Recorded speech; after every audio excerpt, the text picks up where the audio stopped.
Hello, hello, hello, everybody. It is Matt, and it is Scary Saturday, and I am here with you with yet another review. And I want to wish each and every one of you a great morning, evening, dawn, day, or dusk.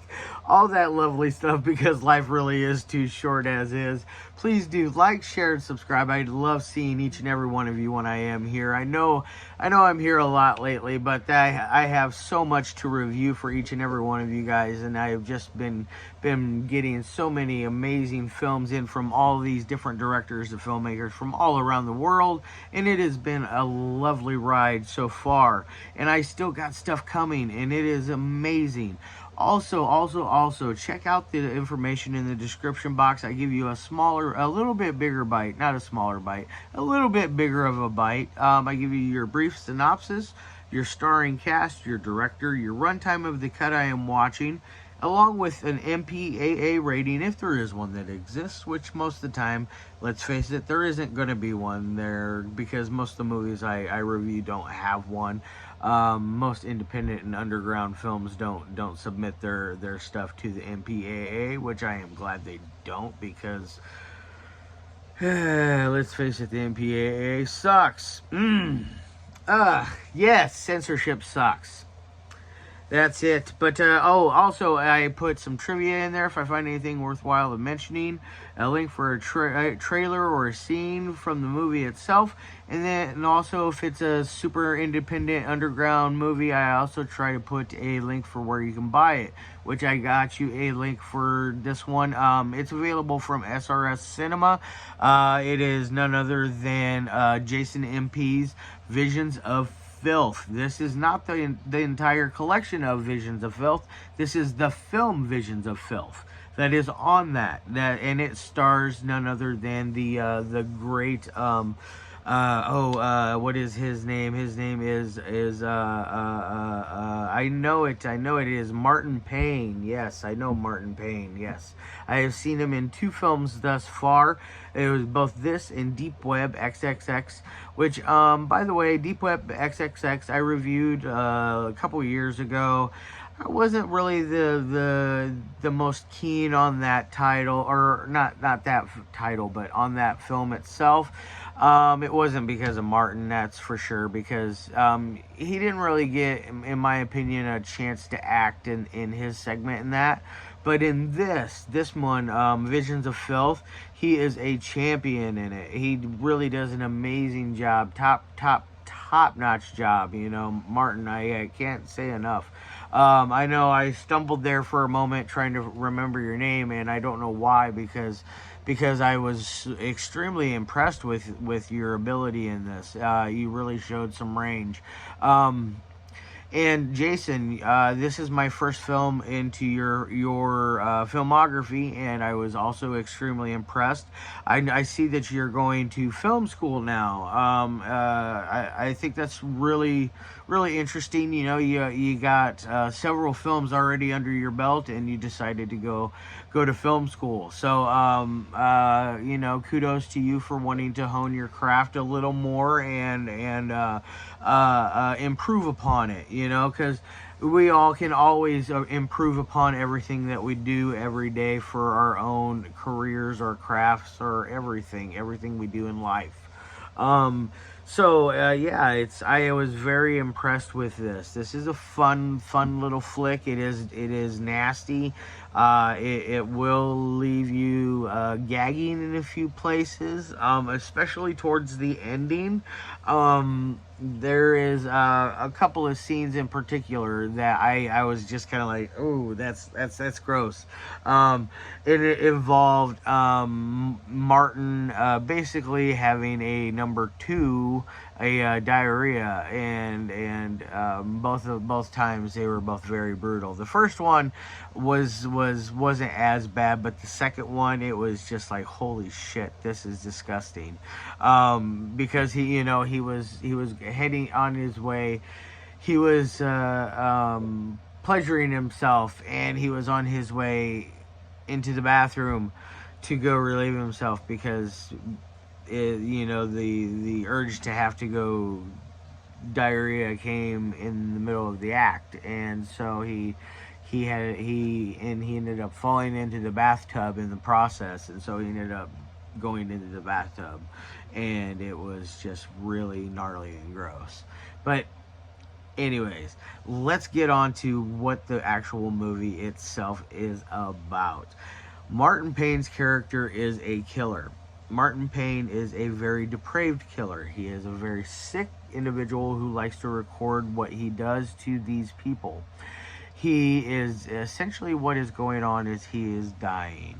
He is kind of reliving his debaucherous crimes, and kind of like, knocking a few out in the process, if you know what I mean.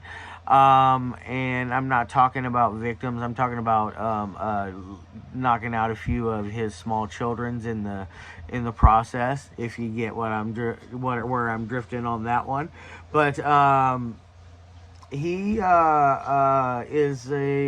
he's, like I said, he's a very sick individual. He follows this one girl at one point,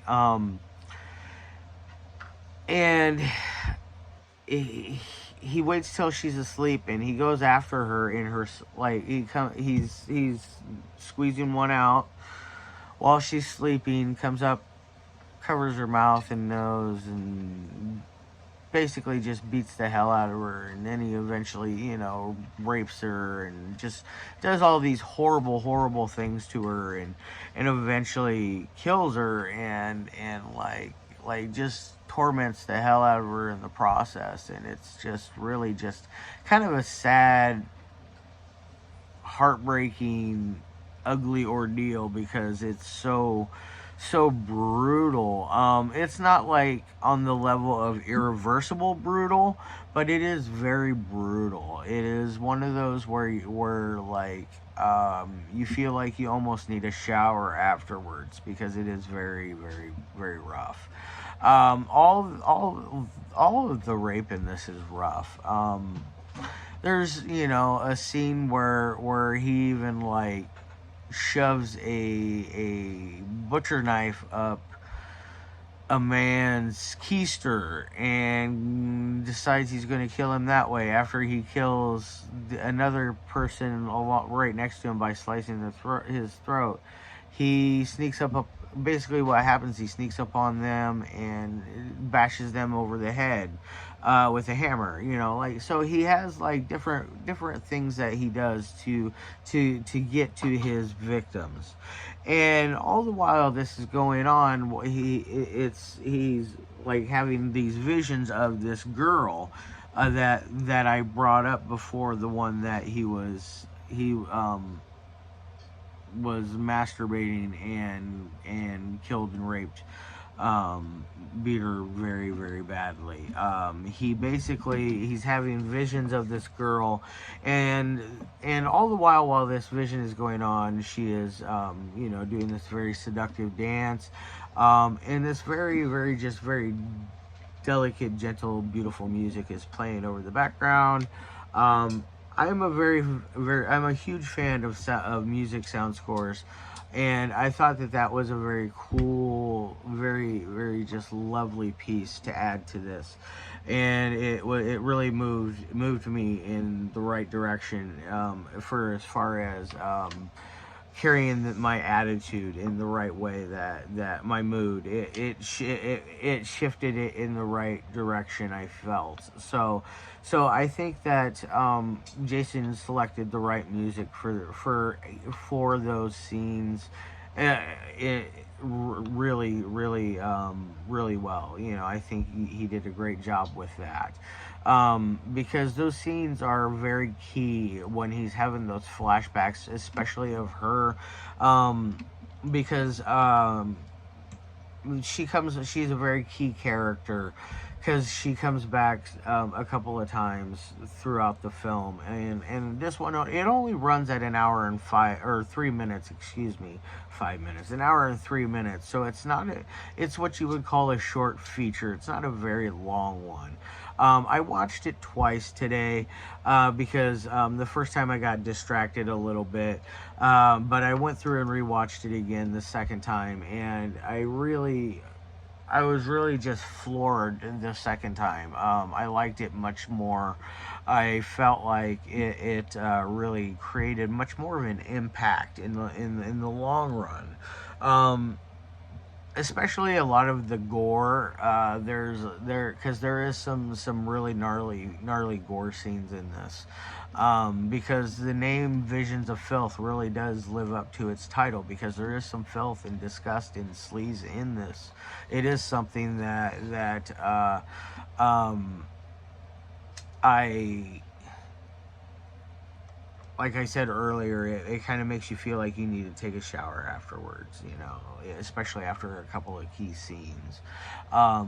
There's a scene where he's brutally torturing this couple with the butcher knife, and he's got a screwdriver, and it's just like all the stuff that he just does. And like at one point with one person, he jams a screwdriver all the way through their eyeball into their skull, and it's just like, oh my gosh, like how much more brutal can this guy get?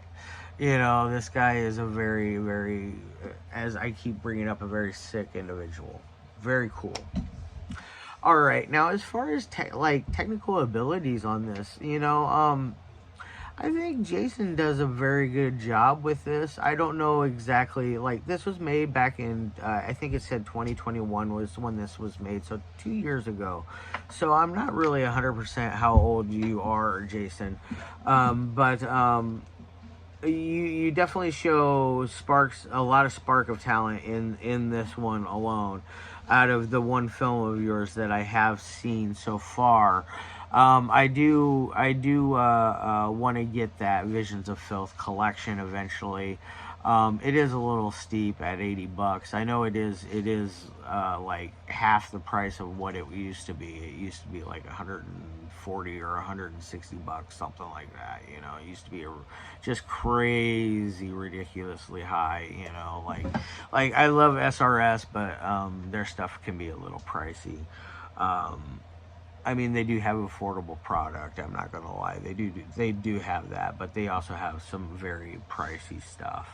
I do suggest checking out a lot of their products, though. They do release some neat stuff, especially the throwback items they have. The Tim Ritter collection, the Donald Farmer collection is very cool. Sharks of the Corn from Tim Ritter is awesome. I can't say enough about that. Check out Visions of Filth collection. I'm very curious to see what else is on there. But back to the technical ability. I didn't mean to jump off of that. But as far as technical ability, your camera work it's good. It's working. It's working. I feel like you got what you want envisioned down, and you know how to put it on canvas. You know exactly what you want there. So I like that.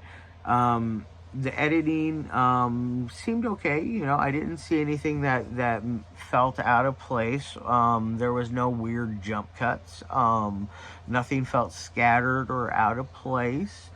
The music worked well. Like I said earlier, there was a very beautiful sound score to it that I really liked, especially with the scenes with the demon, as I think that's what I saw her alternate name was, her second character's name was,